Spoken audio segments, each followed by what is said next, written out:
আমরা আজকে আরেকটা ঐতিহাসিক মুহূর্তে এখানে আপনাদের সামনে এসেছি। বাংলাদেশে গত বছর 1 মাসেরও অধিক সময় ধরে আমাদের শিক্ষার্থী ছাত্র জনতারা দেশকে স্বৈরশাসন মুক্ত করতে, বৈষম্য মুক্ত করতে, অবিচার মুক্ত করতে যে লড়াই করে গেছে, তার ফলশ্রুতিতে আমরা একটা স্বৈরাচার মুক্ত বাংলাদেশ পেয়েছি।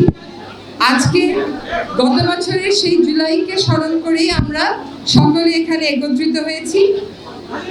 এই জুলাইকে আমাদের বারবার স্মরণ করতে হবে। কিভাবে স্মরণ করব সেটা আমাদেরকে ঠিক করতে হবে। আমরা আজকে এসেছি নারায়ণগঞ্জে। এখানে আমরা একটা স্মৃতিসৌধ, প্রথমবারের মতো নারায়ণগঞ্জ জেলাতে এখানে এসে আমরা শহীদ পরিবারের সদস্যদের সাথে শহীদদের প্রতি সম্মান জানিয়ে এই জুলাইকে মনে করার যে প্রক্রিয়া সেটা শুরু করলাম। বান্ডেল থাকলে প্রতি সেনমানিতে টাকা বাঁচবে। বিকাশ সেনমানি বান্ডেল কিনে জিতুন প্রতি লেনদেনে। এই নারায়ণগঞ্জে আমরা 56 জন মানুষকে হারিয়েছি।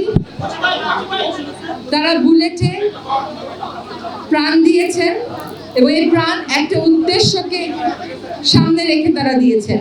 উদ্দেশ্যবিহীনভাবে লড়াই করে তারা প্রাণ দেননি।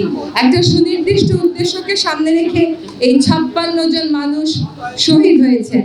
আমরা বলি যে যে চলে যায় সে চলে যায়, আর সে যার পরিবারের লোকজনদেরকে রেখে যায় তাদেরকেও এক অর্থে আসলে আর জীবনের মধ্যে তারা আছেন এরকম মনে করার সুযোগ আমাদের কম। শুধুমাত্র 56 জন এই নারায়ণগঞ্জেই প্রাণ হারিয়েছেন। তার মধ্যে নারায়ণগঞ্জের ছিলেন 21 জন, 370 জন নানানভাবে আহত হয়েছেন। তাদের মধ্যে 255 জনের তালিকা আমরা চূড়ান্ত করতে পেরেছি, বাকিটা পরীক্ষা নিরীক্ষা চলছে।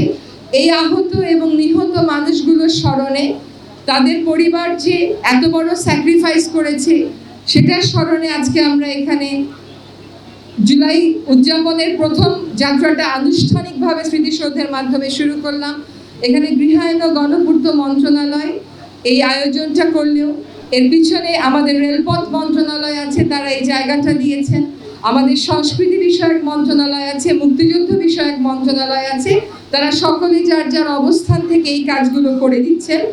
প্রথমেই আমি সম্মান জানাচ্ছি সে সমস্ত অকুতোভয় লড়াকু যারা প্রাণ দিয়েছেন, আহত হয়েছেন, যারা প্রাণদান নিয়ে আহত হয়নি কিন্তু লড়াই করেছেন, শক্তি জুগিয়েছেন, সে সমস্ত যোদ্ধাদেরকে, তাদের পরিবারদেরকে, তাদের জন্যই আজকে আমরা স্বৈরাচার মুক্ত একটি বাংলাদেশে দাঁড়িয়ে কথা বলছি। আজকে সম্মান জানাচ্ছি, কিন্তু সম্মান জানানোর সবচাইতে ভালো উপায় কি?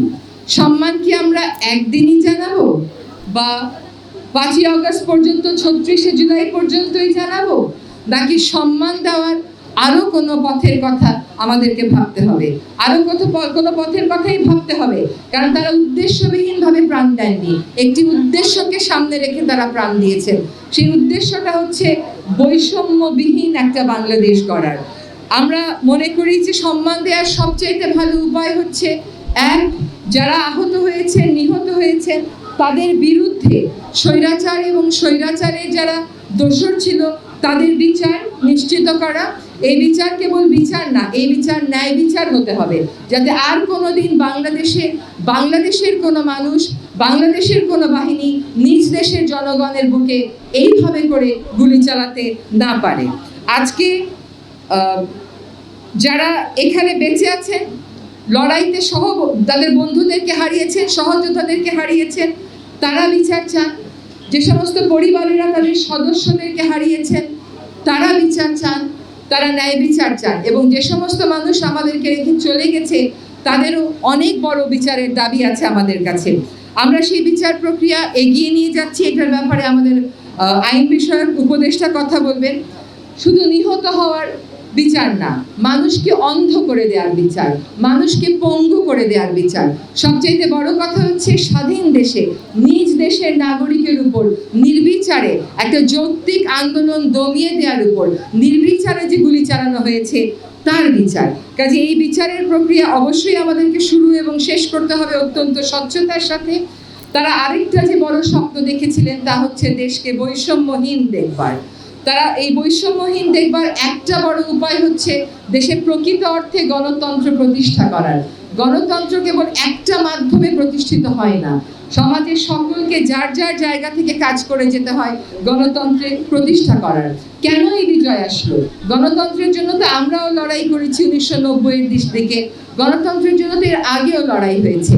এইবার বিজয় আসলো এই জন্য যে এইবার যারা লড়াই করেছে তারা মনের ভিতরে এক বিন্দু ভয়কে প্রশ্রয় দেয়নি। যখন তারা দেখেছে তাদের বন্ধুকে গুলি করেছে, তারা টেনে টেনে লাশ নিয়ে যেতে পারছিল না। যখন তারা দেখেছে তাদের বন্ধুকে গুলি করা হয়েছে, তার প্রাণ ছিল, সেই প্রাণ থাকা দেহটাকে, রোজা রাখা প্রাণ থাকা দেহটাকে যখন ট্যাঙ্কের থেকে ছুঁড়ে ফেলে দেওয়া হয়েছে, যখন তারা দেখেছে তাদের বন্ধুদেরকে মেরে ফেলে লাশ পুড়িয়ে দেওয়া হয়েছে, তখন তারা নির্ভীক হয়ে গেছে। তাদের মধ্যে আমিও মারা যাব, আমার পরিবারের কি হবে, এই চিন্তা তারা করে নাই। তারা বিচারের জন্য দেশটাকে বৈষম্যহীন করতে ওইভাবে করে আত্মত্যাগ করে দিয়েছে। এই আত্মত্যাগ এবং নির্ভীকভাবে যদি সেদিন বন্দুকের মুখে তারা দাঁড়িয়ে না থাকতো, আজকে কিন্তু এই বিজয় আমাদের আসতো না।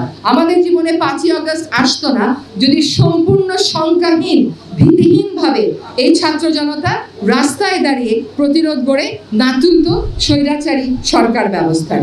ওদেরকে মনে রাখার শ্রেষ্ঠ উপায় তাই হচ্ছে সকলকে ন্যায় বিচারের জন্য, বৈষম্যহীন বাংলাদেশ গড়ার জন্য, গণতান্ত্রিক বাংলাদেশ গড়ার জন্য দল মত, দল স্বার্থ, ব্যক্তি স্বার্থের ঊর্ধ্বে দাঁড়িয়ে কাজ করে যাওয়ার।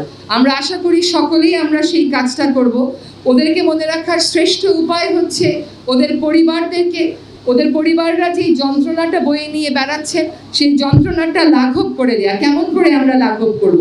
আমরা লাঘব করব হচ্ছে দলীয় স্বার্থ, ব্যক্তি স্বার্থের ঊর্ধ্বে দাঁড়িয়ে এই আত্মবিসর্জনকে সম্মান দিয়ে একটি প্রকৃত গণতান্ত্রিক, ন্যায় বিচার ভিত্তিক এবং বৈষম্যবিহীন বাংলাদেশ যে গড়ার কাজ সেটা শুরু করে দেওয়ার মাধ্যমে এবং সেটা একটা কাঙ্ক্ষিত লক্ষ্যে পৌঁছে দেওয়ার মাধ্যমে। আজকে তাদেরকে আবারও অনেক গভীর শ্রদ্ধার সাথে স্মরণ করছি। আপনারা যারা শহীদ পরিবারের সদস্যরা এখানে আছেন, আপনাদের একজনের পরিবারের সদস্য মারা গেছে 5ই আগস্ট, তার মানে বিজয়ের দিনে। আমরা হয়তো বিজয় উদযাপন করব, কিন্তু এই পিতা, এই মাতা, ওই পরিবারের ভাই আর বোন ওই বিজয়কে তখনই উদযাপন করতে পারবে যখন ওই লড়াইয়ের যে উদ্দেশ্য ছিল সেটা আসলে আমরা অর্জন করতে পারবো। আপনাদের সবার কাছে আহ্বান জানাচ্ছি, দেশ গড়ার এই সংগ্রামে সতর্ক থাকবেন, সজাগ থাকবেন, সচেষ্ট থাকবেন। আজকে যারা আমাদের ছেড়ে চলে গেছেন তাদের জন্য দোয়া করবেন, তাদের পরিবারের জন্য দোয়া করবেন, বাংলাদেশের জন্য দোয়া করবেন, প্রার্থনা করবেন। আমরা আপনারা একসাথে মিলে এই আত্মত্যাগের বিনিময়ে একটা সুন্দর, ন্যায়ভিত্তিক, সাম্যভিত্তিক বাংলাদেশ গড়ব, এই প্রত্যাশা রইল। ধন্যবাদ সকলকে।